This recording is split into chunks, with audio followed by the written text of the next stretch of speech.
Good morning आप सभी को। सजग क्लासेस हिंदी में फिर एक बार आप सभी का स्वागत है। हम लोग बात कर रहे थे रीतिकाल की। रीतिकाल स्टार्ट हुई थी, रीतिकाल की दो क्लास हो चुकी है। पहले क्लास में हम लोग रीतिकाल के नामकरण, रीतिकाल की परिभाषा, रीतिकाल की समय सीमा, रीतिकाल के अन्य नाम, रीतिकाल की प्रवृत्तियां, विशेषताएं और रीतिकाल के कवियों का वर्गीकरण देखे। दूसरे क्लास में हम लोग रीतिकाल के प्रवर्तक कवि कह सकते हैं या रीतिबद्ध काव्यधारा जो थी, पहली काव्यधारा रीतिबद्ध काव्यधारा, उसके प्रतिनिधि कवि केशवदास को देख चुके थे। आज की क्लास में हम लोग सबसे पहले बात करेंगे भूषण की। तो ये क्लास रीतिकाल की तीसरी क्लास होगी। रीतिकाल की ये कौन सी क्लास है? क्लास तीसरी है। रीतिकाल क्लास 3। और आज सबसे पहले बात करते हैं हम रीतिकाल के जो राष्ट्र कवि थे अर्थात भूषण, इनके बारे में बात करते हैं। चलिए, रीतिकाल के ये दूसरे कवि हैं और आज सबसे पहले किसकी बात करते हैं? भूषण की बात करते हैं। भूषण, देखिए भूषण इनका उपनाम था, यानी इनकी उपाधि दी थी राजा चित्रकूट के जो राजा थे रुद्रशाह सोलंकी। चित्रकूट के शासक थे रुद्रशाह सोलंकी ने इनको उपाधि दी थी भूषण की। इनका मूल नाम जो था वो घनश्याम था। ठीक है, इनका मूल नाम क्या था? तो इनका मूल नाम घनश्याम था। अगर इनके मूल नाम की बात करें कि महाप्रभु का मूल नाम क्या था, तो मूल नाम घनश्याम था। घनश्याम, ये जो भूषण नाम है, भूषण, भूषण किसने कहा था इनको? भूषण इनको चित्रकूट के शासक थे रुद्रशाह सोलंकी। तो रुद्रशाह सोलंकी, रुद्रशाह सोलंकी, भूषण इनको उपनाम किसने दिया था? तो भूषण नाम इनको रुद्रशाह सोलंकी ने दिया था। इनका मूल नाम क्या था? तो इनका मूल नाम घनश्याम था। अब बात करते हैं इनके जन्म की। इनका जन्म कब हुआ था? इनका जन्म हुआ था 1613 ईस्वी में। 1613 ईस्वी में हुआ था। और कहाँ हुआ था? तो इनका जन्म तिबकापुर कानपुर में पड़ता है, उत्तर प्रदेश। तिकवापुर कहाँ पड़ता है? कानपुर में पड़ता है। इनका जन्म हुआ था। निधन कब हुआ था? इनका निधन 1715 ईस्वी में हुआ। निधन 1715 ईस्वी में इनका निधन हो गया था। किसके दरबार में ही रहते थे? इनके आश्रयदाता राजा कौन थे? अगर आश्रयदाता राजा की बात करें, आश्रयदाता राजा, तो इनके आश्रयदाता राजा दो थे। एक तो ये शिवाजी के दरबार में रहते थे, छत्रपति शिवाजी के दरबार में, और एक रहते थे छत्रसाल बुंदेला के दरबार में। कुछ दिन ये छत्रसाल बुंदेला के दरबार में भी रहे थे। छत्रसाल बुंदेला के दरबार में भी ये रहे थे। इनको रीतिकाल का राष्ट्र कवि भी कहा जाता है। इनको क्या कहा जाता है? रीतिकाल का राष्ट्र कवि भी। लिख लीजिए यहीं पे, इन्हें रीतिकाल का राष्ट्र कवि, क्योंकि वीर रस की रचना इन्होंने ही की थी, इन्हें रीतिकाल का राष्ट्र कवि भी कहा जाता है। एक बात तो ये हो गई। दूसरी बात, इनको डॉक्टर नगेंद्र ने क्या कहा था? इनको डॉक्टर नगेंद्र ने रीतिकाल का विलक्षण कवि कहा था। एक बात ये भी लिख लीजिए, डॉक्टर नगेंद्र ने इन्हें विलक्षण कवि कहा था। क्या कहा था? विलक्षण कवि कहा।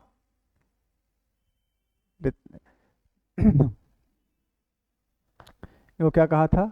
तो इनको रीतिकाल का विलक्षण कवि कहा। ठीक है, इस बात को थोड़ा सा याद रखेंगे कि डॉक्टर नगेंद्र ने इनको विलक्षण कवि कहा था और ये रीतिकाल के क्या हैं? तो राष्ट्र कवि हैं। ठीक है, मूल नाम घनश्याम था।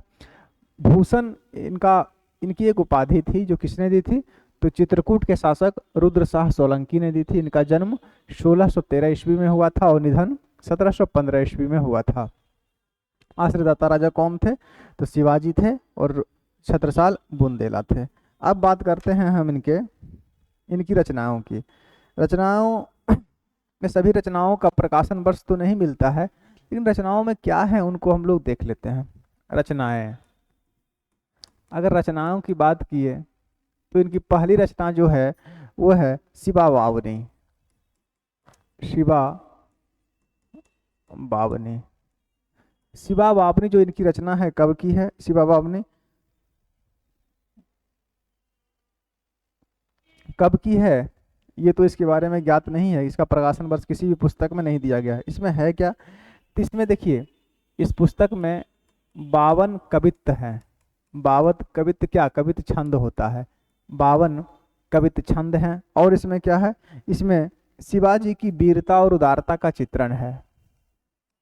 यही लिख लीजिए, शिवाजी की वीरता व उदारता का चित्रण है। शिवाजी की वीरता व उदारता का चित्रण है। इसमें ज़्यादा लिखने की आवश्यकता नहीं है। कैसी रचना है, तो मुक्तक काव्य है। इनकी दूसरी रचना लिखिए छत्रसाल दशक।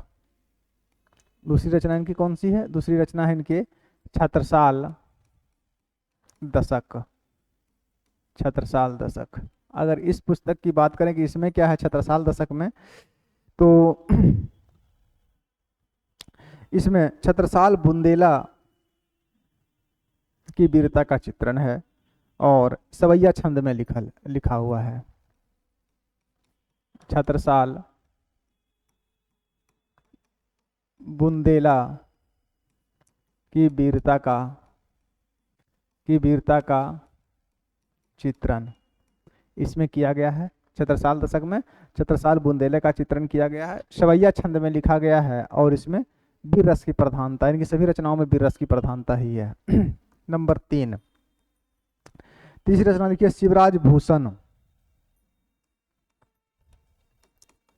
शिवराज भूषण, शिवराज भूषण जो रचना है ये कब की है। शिवराज भूषण की अगर बात करें तो शिवराज भूषण जो रचना है ये 1673 ईस्वी की है। कब की है, 1673 ईस्वी की ये रचना है। इसमें क्या है, इसमें 385 छंद है। इसमें कितना है, तो 385 छंद है। और कैसा ग्रंथ है ये, तो ये अलंकार ग्रंथ है। कैसा ग्रंथ है, तो अलंकार ग्रंथ है। पर्याप्त जानकारी हो गई ना। शिवराज भूषण कब की है, 1673 ईस्वी की। इसमें कितने छंद हैं, तो 385 छंद हैं। कैसी पुस्तक है, तो अलंकार ग्रंथ हैं इसमें। और इसमें लगभग 105 अलंकारों की विवेचना भी की गई है। अगर चाहें तो आप लोग लिख सकते हैं, इसमें 105 अलंकारों की विवेचना भी की गई है। इनकी अगली रचना आइए नंबर 4, चौथी रचना इनकी लिख लीजिए अलंकार प्रकाश। नाम से ही पता चल रहा है कि इसमें अलंकार होगा। अलंकार प्रकाश, अलंकार प्रकाश में क्या है, अगर बात करें कि अलंकार प्रकाश की, तो अलंकार प्रकाश में 56 अलंकारों की विवेचना है। 56 अलंकारों की विवेचना है। 56 अलंकारों की विवेचना है। नंबर 5,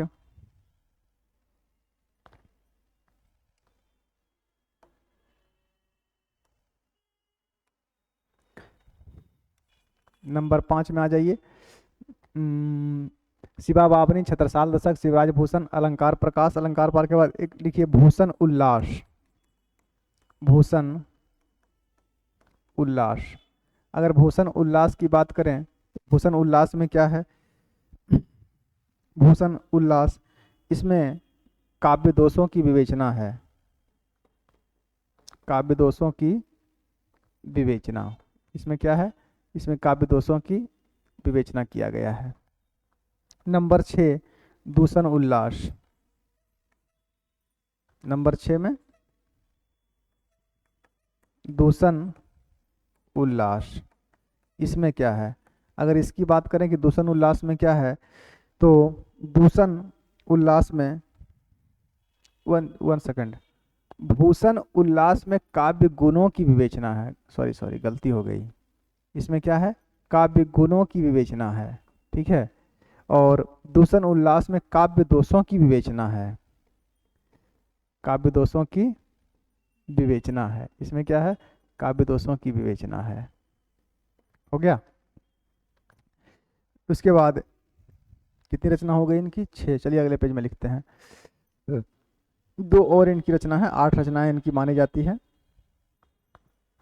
शिवा बावनी, छत्रसाल दशक, शिवराज भूषण, अलंकार प्रकाश, दूषण उल्लास, भूषण उल्लास और दूषण उल्लास। भूषण उल्लास में काव्य गुणों की विवेचना है और दूषण उल्लास में काव्य दोषों की विवेचना है।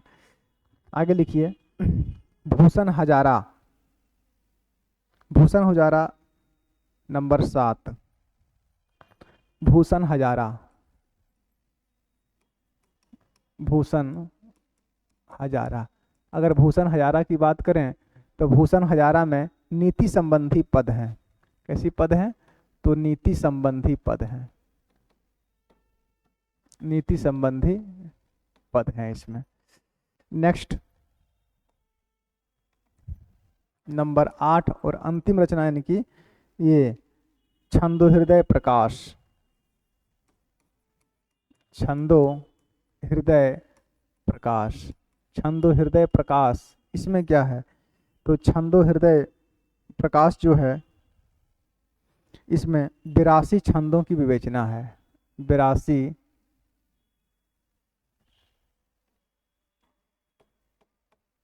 छंदों की विवेचना है, 82 छंदों की विवेचना। तो ये इनकी रचनाएं हो गई।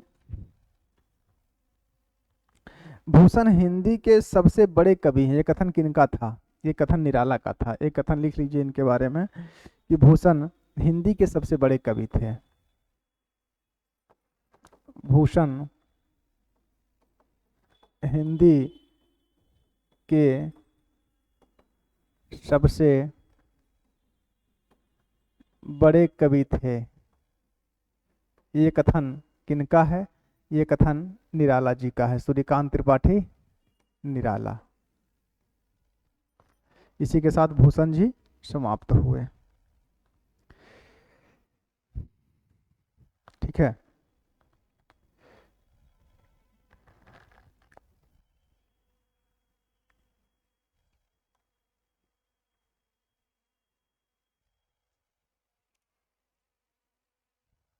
चलिए, तो भूषण के बाद आज दूसरे कवि को हम लोग देखते हैं। ये रीतिकाल की कौन सी क्लास है? रीतिकाल की तीसरी क्लास है। और आज सबसे पहले हम लोग भूषण के बारे में देखें, तो भूषण की रचनाओं का भी विषय देख लिए। अगले कवि हम लोग पढ़ते हैं भिखारी दास। आज के दूसरे कवि भिखारी दास। भिखारी दास ये प्रतापगढ़ के रहने वाले थे ना, लेकिन इनका निधन जो हुआ था वो बिहार में भभुआ में हुआ था, कैमूर। चलिए इनके बात करें तो इनका जीवन वृत्त जो है वो अज्ञात है। जीवन वृत्त इनका क्या है? अज्ञात है। अगर रचना काल देखें कि इनका रचना काल क्या है, जीवन वृत्त तो इनका पता ही नहीं है। किसी भी पुस्तक में इनका जीवन वृत्त नहीं दिया गया है, रचना काल दिया गया है। तो रचना काल 1721 से कब तक? 1751 तक। यानी कि इनकी रचनाएं इसी बीच में प्रकाशित हुई थी और इसी बीच में आई। जन्मस्थान बताया जाता है इनका कि इनका जो जन्मस्थान था कहाँ था? इनका जन्मस्थान प्रतापगढ़ यूपी, प्रतापगढ़ उत्तर प्रदेश। और निधन स्थान की बात करें, निधन स्थान तो भभुआ कहाँ पड़ता है? बिहार। ठीक है। अब बात करते हैं इनकी रचनाओं की। इनकी रचनाएं क्या हैं? रीतिकाल का सबसे बड़ा भारी आचार्य इनको किसने कहा था? रीतिकाल का बड़ा भारी आचार्य इनको आचार्य शुक्ल ने कहा था। लिख सकते हैं, आचार्य शुक्ल ने इन्हें इन्हें रीतिकाल का बड़ा भारी आचार्य कहा। रीतिकाल का बड़ा भारी आचार्य कहा। किसने कहा था? तो आचार्य शुक्ल ने इन्हें अर्थात भिखारीदास को रीतिकाल का बड़ा भारी आचार्य कहा था। और अच्छा आचार्य किसने कहा था? तो अच्छा आचार्य इनको आचार्य हजारी प्रसाद द्विवेदी ने कहा। आचार्य हजारी प्रसाद द्विवेदी ने इन्हें अच्छा आचार्य कहा। अच्छा आचार्य कहा। अच्छा आचार्य कहा। ये बातें इनके बारे में हो गई। अब इनकी रचनाओं को हम देखते हैं।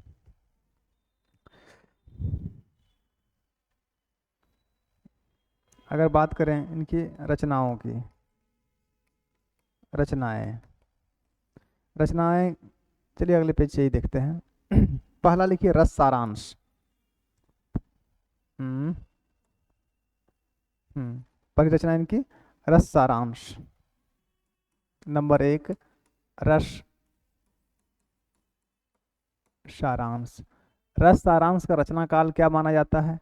अगर रस सारांश का रचना काल देखें तो रस सारांश का रचना काल क्या है? रस सारांश का रचना काल, इसका रचना काल माना जाता है कि 1742 का माना जाता है। 1742 इसमें सभी रसों और नायिका भेद का चित्रण है। सभी रसों व नायिका भेद का चित्रण है। सभी रसों व नायिका भेद का चित्रण है इसमें। इनकी दूसरी रचना लिख लीजिए, काव्य निर्णय। महत्वपूर्ण रचना है, ये भी प्रमुख रचना मानी जाती है। काव्य निर्णय। काव्य निर्णय की बात करें तो इसका रचना काल क्या है? काव्य निर्णय का रचना काल, काव्य निर्णय का रचना काल माना जाता है 1746 ईस्वी। इसमें क्या है? इसमें सभी काव्यांगों की विवेचना है। सभी जो काव्य के अंग होते हैं उनकी विवेचना की गई है। सभी काव्यांगों की विवेचना, सभी काव्यांगों की विवेचना इसमें की गई है।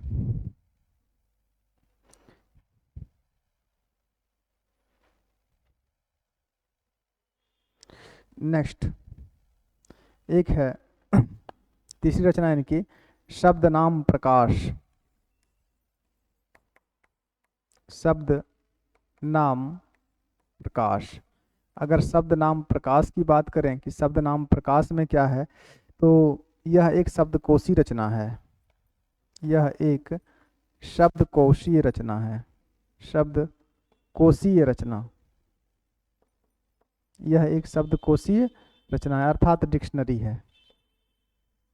शब्दकोशीय रचना है। कितनी रचना हो गई? 3। लिखते हैं आगे और कितना लिखिए। यह एक शब्दकोशी रचना है।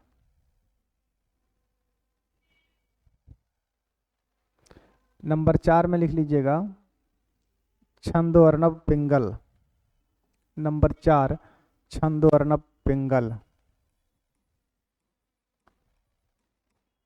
छंदो अर्णव पिंगल। छंदो अर्णव पिंगल में क्या है? छंदो अर्णव पिंगल में छंदों की विवेचना की गई है। छंदों की विवेचना, छंदों की विवेचना इसमें की गई है।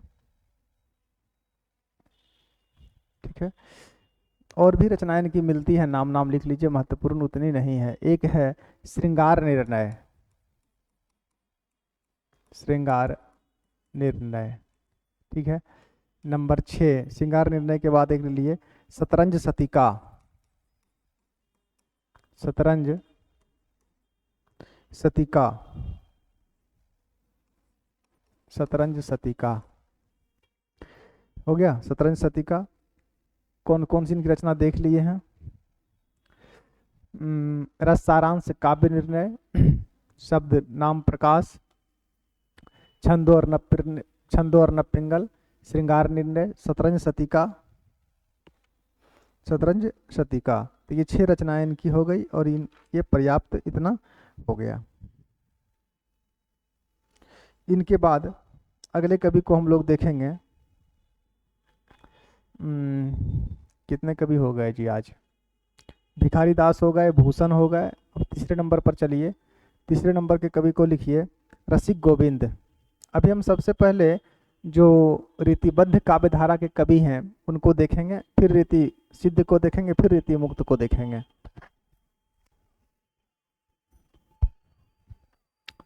तो 2 कवि को देख लिए, भूषण हो गए और भिखारी दास। नंबर 3 में लिखिए रसिक गोविंद।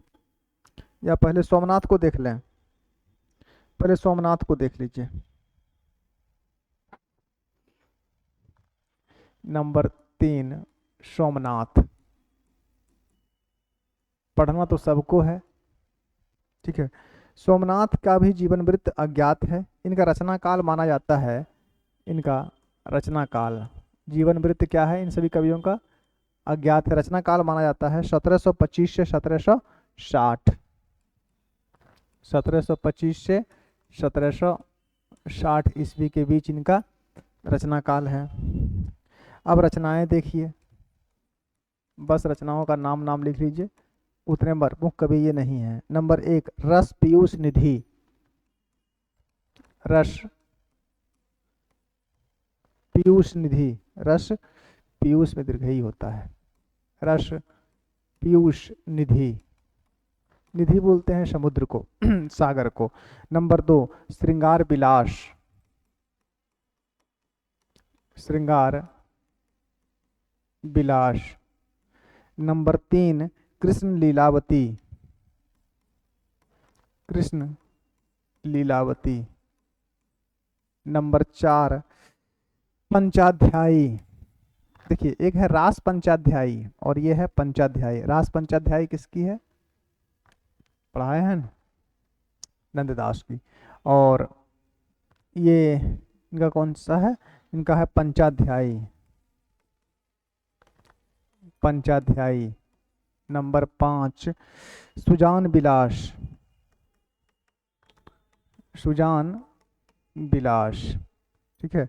और एक अंतिम रचना इनकी लिख लीजिए नंबर 6 में माधव विनोद, ठीक है। हालांकि माधव विनोद इनकी मौलिक रचना नहीं है, ये अनुदित रचना है। माधव विनोद जो है ये मालती माधव जो नाटक है संस्कृत का, उसी का हिंदी अनुवाद है। तो इन्होंने क्या लिखा? माधव विनोद, माधव विनोद। तो माधव विनोद इनका क्या हो गया? मौलिक ना होके बल्कि अनुदित रचना हो गई, अनुदित रचना। और ये सभी रचनाएं जो हैं ये 5 क्या हैं? मौलिक हैं। तो इनके बारे में इतना पर्याप्त है सोमनाथ के बारे में। सोमनाथ के बाद अगले कवि पर चलिए। नंबर 4 रसिक गोविंद। नंबर 4 रसिक गोविंद,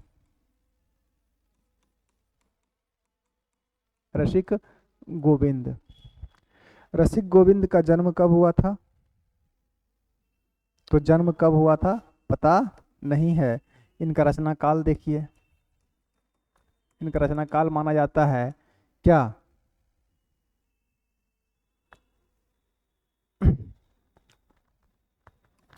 1785 से 1820 इनका रचना काल माना जाता है। और इनकी रचनाओं को देखिए, रचनाएं, अगर इनकी रचनाओं को देखें तो लिखिए कलयुग रासो, इन्हीं की रचना है। नंबर 1 कलयुग रासो, कलयुग रासो। नंबर 2 अष्टदेश भाषा, अष्टदेश भाषा। नंबर 3 रसिक गोविंद, अपने नाम से ही लिखे हैं रसिक गोविंद। और एक रचना और लिखिए, ये सभी मुक्तक रचनाएं हैं। एक रचना है रामायण सूचनिका, रामायण सूचनिका। ये जो 4 रचनाएं हैं, ये कैसी रचना है? ये मुक्तक काव्य है। कैसी रचना है ये सभी? ये मुक्तक रचना है इनकी। ठीक है। एक है रसिक गोविंदा नंदन धन, नंबर 5 रसिक गोविंदा नंदन घन, रसिक गोविंदानंदन घन। रसिक गोविंदानंदन घन जो है कैसी रचना है? ये प्रबंध काव्य है। कैसी रचना है ये इनकी? प्रबंध काव्य है। और इसमें 4 सर्ग हैं। कितने सर्ग हैं इसमें? 4 सर्ग हैं।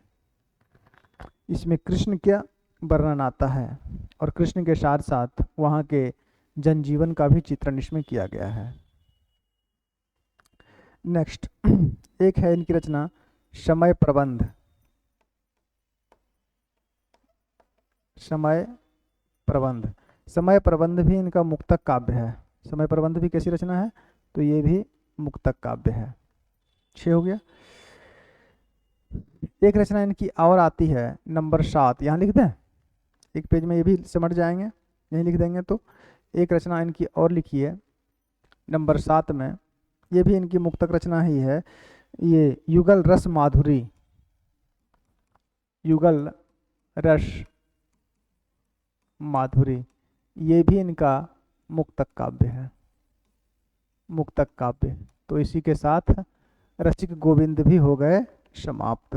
रसिक गोविंद के बाद अगले कवि पर हम लोग चलते हैं,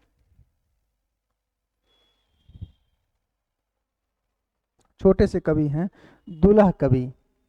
इसके बाद फिर एक बड़े कवि को देखेंगे, पहले छोटे छोटे को निपटा लेते हैं। नंबर 4 हो गया। नंबर 5 में लिखिए दुल्ह कवि,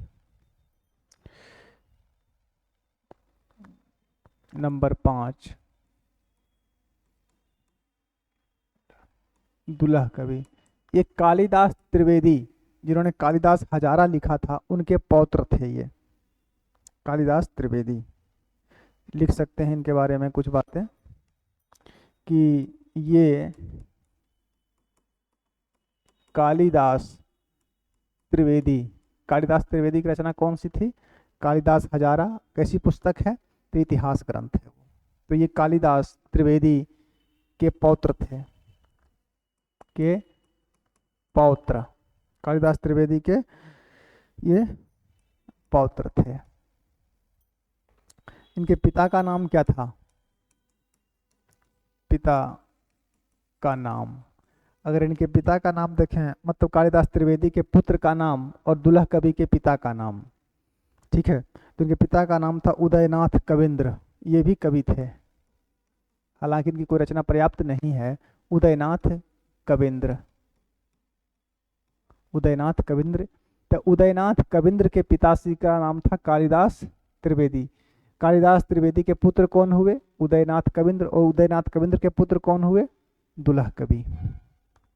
इनका रचना काल क्या माना जाता है? जीवन वृत्त तो ज्ञात है नहीं। रचना काल माना जाता है 1743 से 1768 ईस्वी के बीच। और इनकी एक ही रचना उपलब्ध है, कौन?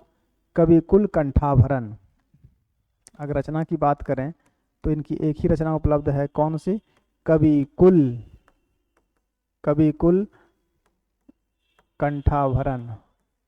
कविकुल कंठाभरण ही इनकी एक रचना उपलब्ध है। कविकुल कंठाभरण कैसी रचना है?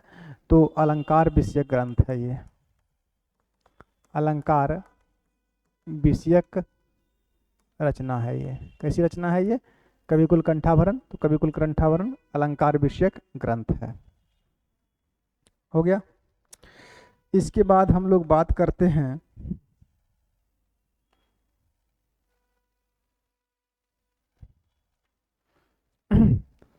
देव कवि की। देव एक बड़े कवि हैं और प्रश्न पूछे जाएंगे इनसे।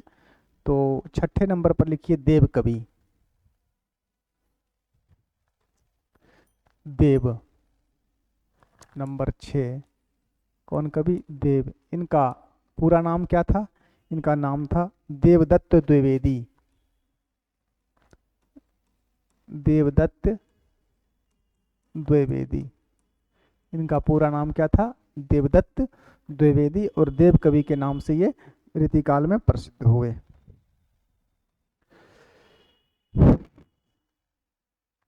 जन्म कब हुआ था इनका? 1673 ईस्वी में। अगर इनके जन्म को देखें तो कब हुआ था? 1673 ईस्वी में जन्म हुआ था। कहाँ हुआ था? इटावा में। इटावा कहाँ पड़ता है? उत्तर प्रदेश। ठीक है। ये सनाठ्य ब्राह्मण परिवार में इनका जन्म हुआ था, क्योंकि द्विवेदी है तो ब्राह्मण है, लेकिन ब्राह्मण कौन? तो सनाठ्य ब्राह्मण परिवार में इनका जन्म हुआ था। और इनका निधन कब हुआ था? तो इनका निधन हुआ था 1767 ईस्वी में इनका निधन हो गया। अब बात करते हैं इनकी रचनाओं की। देखिए, इनकी रचनाओं के बारे में भी थोड़ा सा मतभेद है। मतभेद क्या है? वर्तमान में इनकी मात्र 15 रचनाएं उपलब्ध मिलती हैं। ठीक है। लेकिन आचार्य शुक्ल इनकी रचनाओं की संख्या 23 मानते हैं। शिव सिंह सरोज में शिव सिंह सेंगर ने इनकी रचनाओं की संख्या 80 मानी है। डॉक्टर नगेंद्र इनकी संख्या रचनाओं की संख्या 74 मानते हैं। ठीक है। आचार्य शुक्ल कितने मानते हैं? 23। शिव सिंह सेंगर अर्थात शिव सिंह सरोज जो पुस्तक है वो इतिहास में, उसमें इनकी रचना कितने मानी गई है? 80। गुलाब राय इनकी संख्या मानते हैं 52। डॉक्टर नगेंद्र कितना मानते हैं? 74। और आचार्य शुक्ल मानते हैं 23। तो ये रचनाओं के बारे में थोड़ा सा मतभेद है। और वर्तमान में इनकी मात्र 23 रचना ही का नाम मिलता है, जिसमें से 15 रचनाएं ही उपलब्ध हैं। समझ गए? अगर पूछे कि इनके अनुसार, शिव सिंह सेंगर के अनुसार, तो इनकी रचनाओं की संख्या 80। डॉक्टर नगेंद्र 74, गुलाब राय 52 और आचार्य शुक्ल 23। और वर्तमान में उपलब्ध रचना कितनी है इनकी? 15। तो अब 23, 80, 74 और 52 तो लिखना संभव नहीं है, और ना ही वो पुस्तकों का नाम बताए हैं। शिव सिंह सेंगर में इनकी सभी पुस्तकों के नाम नहीं मिलते हैं। बताई जाती है कि इनकी संख्या, रचनाओं की संख्या 80 थी। लेकिन जो इनकी 23 रचनाएं शुक्ल जी ने माना है, उनको लिख लीजिए। रचनाएं तो लिख सकते हैं एक लाइन, आचार्य शुक्ल के अनुसार इनकी 23 रचनाएं हैं, 30 रचनाएं हैं। वर्तमान में 15 रचनाएं ही उपलब्ध हैं। वर्तमान में 15 रचनाएं हैं इनकी, क्या है? उपलब्ध हैं। और वो 15 रचनाएं कौन कौन सी हैं उनको हम लोग देखते हैं। या पहले रचनाओं का नाम एक लिस्ट बना लेते हैं कि 23 रचनाओं का, और उसके बाद जो 15 रचनाएं हैं उनको देख लेंगे वो 15 कौन कौन से हैं। तो पहले इनकी 23 रचनाओं का एक लिस्ट बना लीजिए।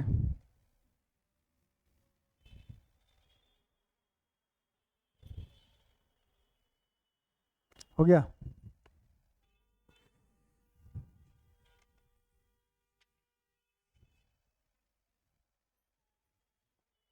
तो इनकी पहले 23 रचनाओं का एक लिस्ट बना लीजिए।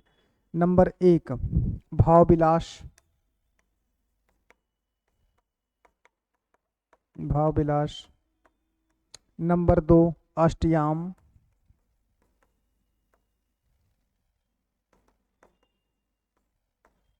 नंबर 3 भवानी विलास।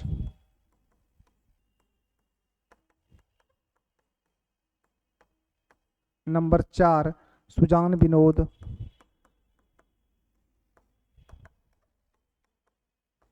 नंबर 5 कुशल विलास।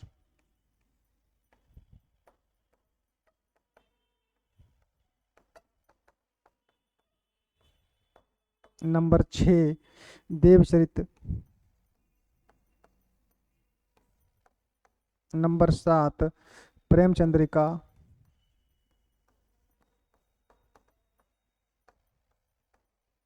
नंबर 8 जाति विलास। नंबर 8 हो गया। चलिए अगले पेज में लिखते हैं, तो लिखिए 8 रचनाएं इनकी लिख लिए। नंबर 9 रस विलास।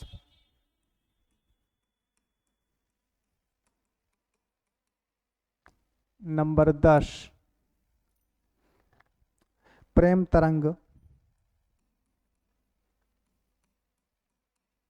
नंबर 11 शब्द रत्नाकर, सॉरी राग रत्नाकर था, राग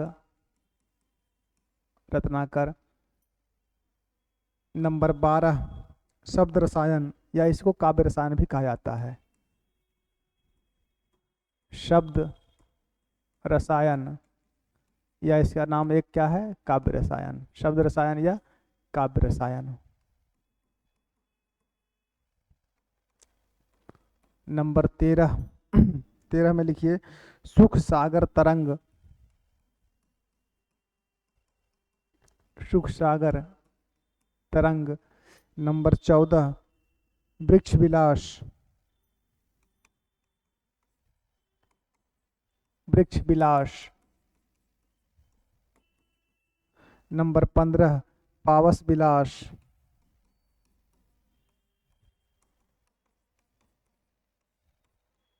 नंबर 16 ब्रह्म दर्शन पचीसी।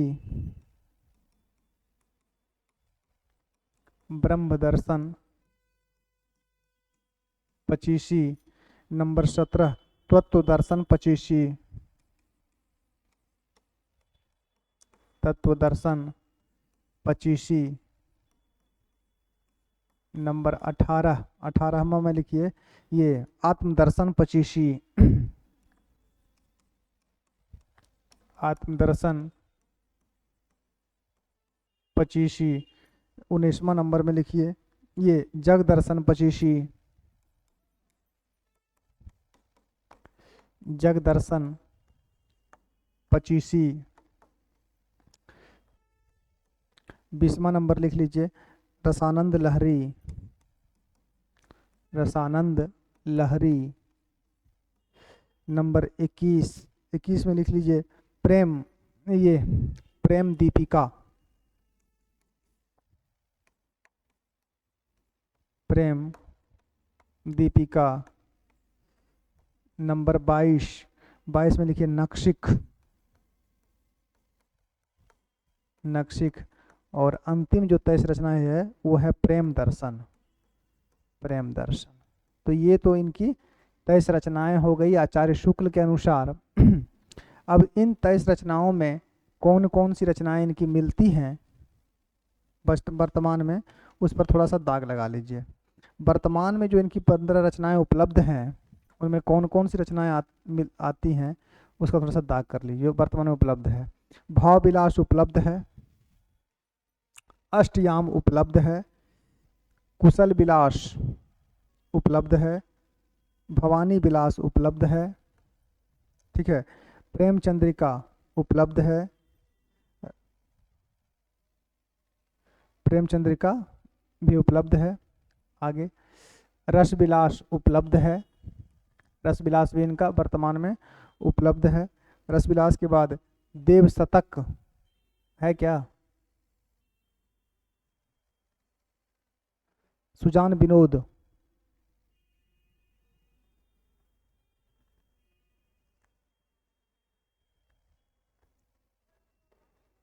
तो ये सब तो है ही नहीं। वर्तमान में जो रचनाएं इनकी उपलब्ध है वो इसमें कहाँ, काव्य रसायन या शब्द रसायन उपलब्ध है। और उसके बाद सुख सागर तरंग उपलब्ध है वर्तमान में। राग रत्नाकर ये भी उपलब्ध है। जाति विलास उपलब्ध है। जाति विलास ये भी उपलब्ध है। प्रेम तरंग भी उपलब्ध है। प्रेम तरंग है, हाँ प्रेम तरंग भी उपलब्ध है। उसके बाद सुजान विनोद लिखे थे ये, सुजान विनोद ये भी उपलब्ध है। देवचरित भी उपलब्ध है। तो 1 2 3 4 5 6 7 8, ठीक है, 9 10 11 12 13, 13 तो ये हो गए। 2 रचना और बच गया। 2 रचना में कौन कौन सा? एक देव प्रपंच माया इनकी उपलब्ध है और एक देव शतक उपलब्ध है। तो देव प्रपंच माया और देव शतक को हम लोग देख लेते हैं, ठीक है।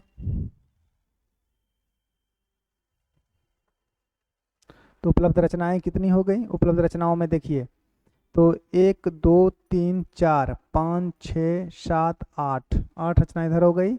9 10 11 12 13, 13 रचना इधर तो मिल गई। 2 रचनाएं और, 2 रचनाएं और में लिखिए तो अन्य रचना, अन्य रचना में या अन्य रचनाएं करें तो अन्य रचनाओं में एक लिख लीजिए देव प्रपंच माया,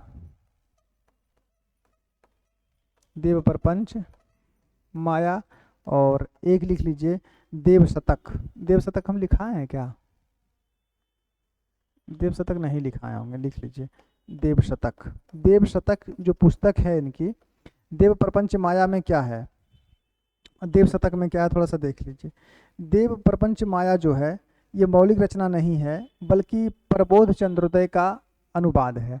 और देव शतक एक नीति ग्रंथ है जिसमें जीवन, जगत, माया, ब्रह्म आदि का बात की गई है। इनकी जो महत्वपूर्ण रचनाएं हैं, अति महत्वपूर्ण रचनाएं हैं इनकी, वो है काव्य रसायन या शब्द रसायन। काव्य रसायन और शब्द रसायन की जो रचना काल है वो 1743 ईस्वी मानी जाती है, 1743 ईस्वी। और ये काव्य शास्त्रीय ग्रंथ ये है। और एक इनकी जो प्रमुख रचनाओं में आती है वो है भाव विलास। भाव विलास, तो भाव विलास का रचना काल 1689 माना गया है। कब माना गया है? ये 1689 रचना काल इसका माना जाता है। और इसमें कुछ ज़्यादा बात इसके बारे में याद रखने की आवश्यकता नहीं है। तो देव कवि के बारे में इतनी जानकारी पर्याप्त है। देव कवि के बाद अगले रचनाकार की ओर हम लोग अगर चलें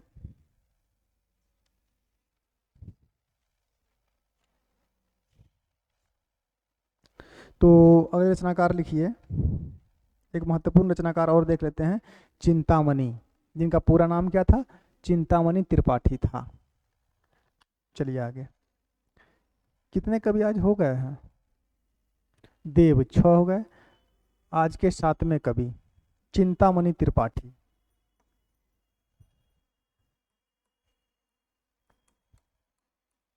चिंतामणि, चिंतामणि त्रिपाठी इनका पूरा नाम था। और ये प्रसिद्ध किस नाम से हैं? चिंतामणि के नाम से प्रसिद्ध हैं। जन्म कब हुआ था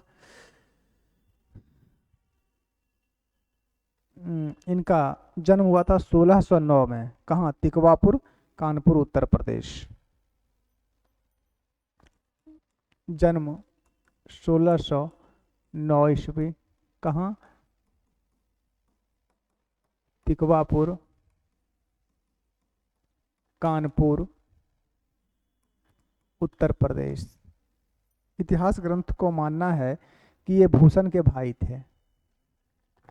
भूषण जो छत्रसाल बुंदेला के दरबार में और शिवाजी के दरबार में रहते थे, उनके ये भाई थे। निधन कब हुआ था? 1680 में।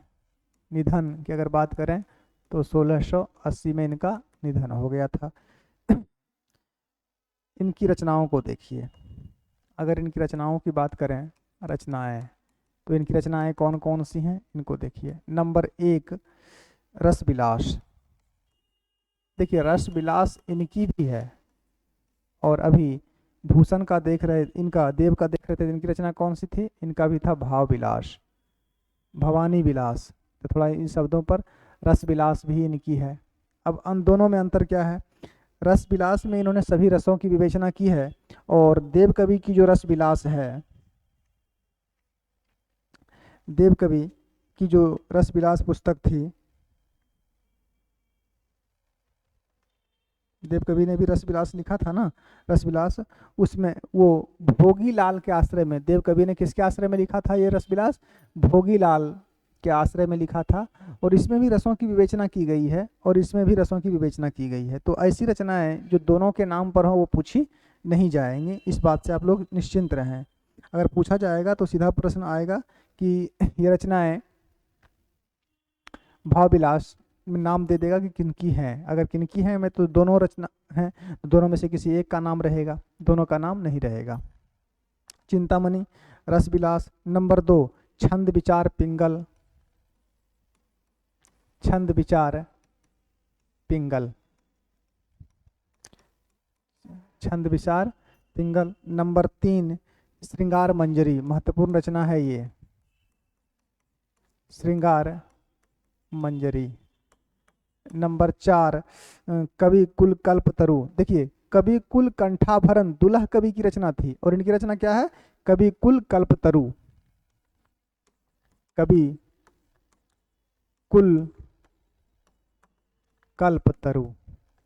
अगर प्रश्न ये आए कि कवि कुल कंठाभरण, तो कवि कुल कंठाभरण अभी तुरंत पढ़ाए हैं, किनकी रचना थी? दुल्ह कवि की थी, जो कौन थे?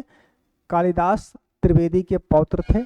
और इनकी रचना कौन सी है चिंतामणि की? कवि कुल कल्पतरु। थोड़ा इस बात पर ध्यान रखेंगे। नंबर 5 कृष्ण चरित्र। कृष्ण चरित्र, चरित्र नहीं है, चरित्र है। नंबर 6 चरित्र शब्द रहेगा तो वो तत्सम शब्द है, और चरित्र शब्द है तो वो तद्भव शब्द है, मतलब दोनों का समान है। काव्य प्रकाश, ये भी महत्वपूर्ण रचना है इनकी, काव्य प्रकाश। नंबर 7 कवित्व विचार। कवित्व विचार। नंबर 8 काव्य विवेक, महत्वपूर्ण रचना है ये भी, काव्य विवेक। ये सब भूलना भी नहीं है, याद रखना चाहिए कि इनकी रचना है। नंबर 9 रामायण। और एक रचना इनकी अंतिम और है, 10वां, वो लिख लीजिए, रामाश्वमेघ। रामाश्वमेघ। तो इसमें जो महत्वपूर्ण रचनाएं हैं वो कौन कौन सी हैं? इनके अगर महत्वपूर्ण रचनाओं की बात करें तो एक रसविलास महत्वपूर्ण है, रसविलास के बाद एक श्रृंगार मंजरी महत्वपूर्ण है, कवि कुल कल्पतरू महत्वपूर्ण है, काव्य विवेक महत्वपूर्ण है, और काव्य प्रकाश महत्वपूर्ण है। इनका नाम जरूर याद रखिए, किनकी रचना है ये। यहाँ से सीधा प्रश्न पूछता है कि किनकी रचना है। देखिए, अगर रस विलास की बात करें तो रस विलास में सभी रसों की विवेचना इन्होंने की है। बात है श्रृंगार मंजरी, तो श्रृंगार मंजरी जो है इनकी रचना मौलिक रचना नहीं है, ये इनका अनुवाद किया था। आंध्र प्रदेश के संत थे एक अकबर शाह। अकबर शाह ने संस्कृत में एक रचना लिखी थी श्रृंगार मंजरी, उसी का इन्होंने अनुवाद किया था। तो ये कैसी रचना है? श्रृंगार मंजरी, ये भी अनुदित रचना है। लिखना चाहेंगे तो लिख सकते हैं। रस विलास में इन्होंने सभी रसों की विवेचना की है। उसके बाद नंबर 2 में आ जाइए, महत्वपूर्ण रचना श्रृंगार विलास, श्रृंगार मंजरी। तो श्रृंगार मंजरी इनकी मौलिक रचना नहीं, अनुदित है।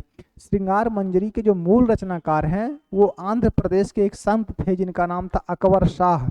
अकबर शाह ने श्रृंगार मंजरी लिखी थी, उसी का इन्होंने ब्रज भाषा में अनुवाद किया। इसके बाद एक कवि देख लीजिए, छंद विचार पिंगल। छंद विचार पिंगल में क्या है?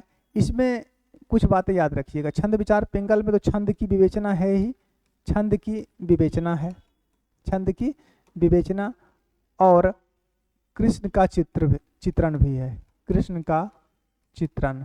2 बातें इसके बारे में याद रखेंगे। इसके बाद एक महत्वपूर्ण रचना है कवि कुल कल्पतरू। इसका रचना काल कब है? इसका रचना काल है 1650 के आसपास मानी जाती है कि कवि कुल कल्पतरू 1650 के आसपास लिखी गई है। और क्या है इसमें? काव्यांगों की विवेचना है, काव्यांगों की विवेचना की गई है, काव्यांगों की विवेचना इसमें की गई है। इतना इनका पर्याप्त है। इसमें इतनी जानकारी इनके बारे में, चिंतामणि त्रिपाठी के बारे में, रीतिकाल के जो कवि हैं उनके बारे में पर्याप्त है। ठीक है, तो आज के इस क्लास में हम इतना ही देखेंगे। अगले क्लास में फिर आज लगभग 7 कवि को देख लिए हैं। चिंतामणि हो गए, चिंतामणि के बाद देव हो गए, देव के बाद दुल्ह कवि हो गए, दुल्ह के बाद रसिक गोविंद, रसिक गोविंद सोमनाथ, सोमनाथ के बाद भिखारी दास और भूषण। ठीक है, तो भूषण आज लगभग 7 कवि को हम लोग देख चुके हैं। 7 ही हुए थे ना। भूषण 1, ये हो गए महाप्रभु भिखारीदास 2, सोमनाथ 3, दुल्हा कवि 4, रसिक गोविंद 5, देवदत्त 6 और एक देख लिए मतीराम 7, चिंतामणि 7। इस 7 कवि को आज हम लोग देख लिए हैं। अगले क्लास में हम लोग बात करेंगे और अगले क्लास में इसके बाद जो रीतिबद्ध कवि बचे हुए हैं कुछ, उनको देख के फिर हम लोग चलेंगे किन के ओर, फिर हम लोग चलेंगे